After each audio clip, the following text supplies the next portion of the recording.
आज मैं लोगों को एक मैसेज देना चाहती हूँ कि आईवीएफ फेल क्यों होता है या किन पेशेंट में आईवीएफ फेल कर सकता है। तो जब भी हमारे पास पेशेंट आता है उसमें सबसे ज़्यादा इम्पॉर्टेंट चीज़ होती है कि फ़ीमेल की क्या एज है। वैसे मेल की एज भी इम्पॉर्टेंट है, लेकिन फ़ीमेल की एज बहुत ही ज़्यादा इम्पॉर्टेंट है। वो लेस देन 35 हैं कि मोर देन 35 हैं। सेकंड जो चीज़ हम लोग देखते हैं वो है ट्रांस वेजाइनल अल्ट्रासाउंड के द्वारा हमको ये देखा जाता है कि कितने एएफसी हैं, कितने अंडे उस औरत के अंदर हैं। अगर अंडों की संख्या कम है तो आईवीएफ जो है उसका रिज़ल्ट अच्छा नहीं आता है।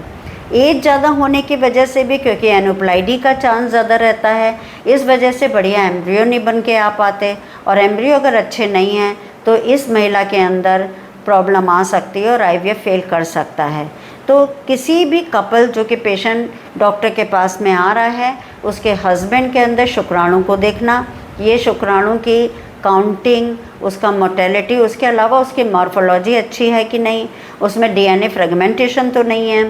सारी चीज़ें देखने के बाद ही हम पेशेंट को एक प्रिडिक्शन देते हैं कि आपके केस में अच्छा एम्ब्रियो बनने के कितने चांसेस हैं, और अच्छा एम्ब्रियो बनने के बाद भी आपको इस आईवीएफ के मेथड के द्वारा कितना परसेंटेज चांस है कि आपको प्रेगनेंसी आ पाएगी।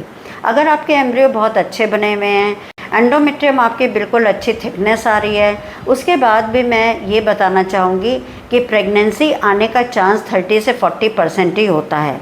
अगर आपने इन एम्ब्रियो को पीजीटीए के द्वारा टेस्ट करा रखा है कि वो यूप्लाइड एम्ब्रियो हैं, तो ये चांसेस 60% हो जाता है।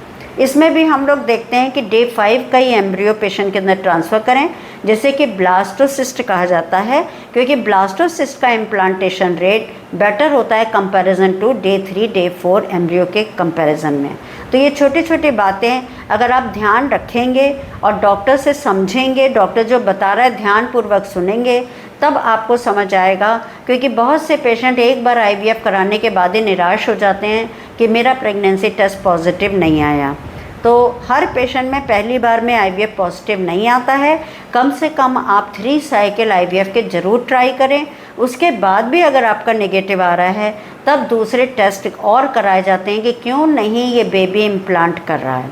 तो आपको समझ में आ चुका होगा क्या क्या मोटे मोटे फैक्टर हैं। अपना लाइफ स्टाइल सुधारिए। अगर आप ओबीज़ हैं तो आप अपना वेट कम करिए, सही खाना खाइए और अपना सही एज पे आईवीएफ सेंटर पहुंचने की कोशिश करिए, तभी आपका आईवीएफ से भी सफलता मिल सकती है। Thank you so much.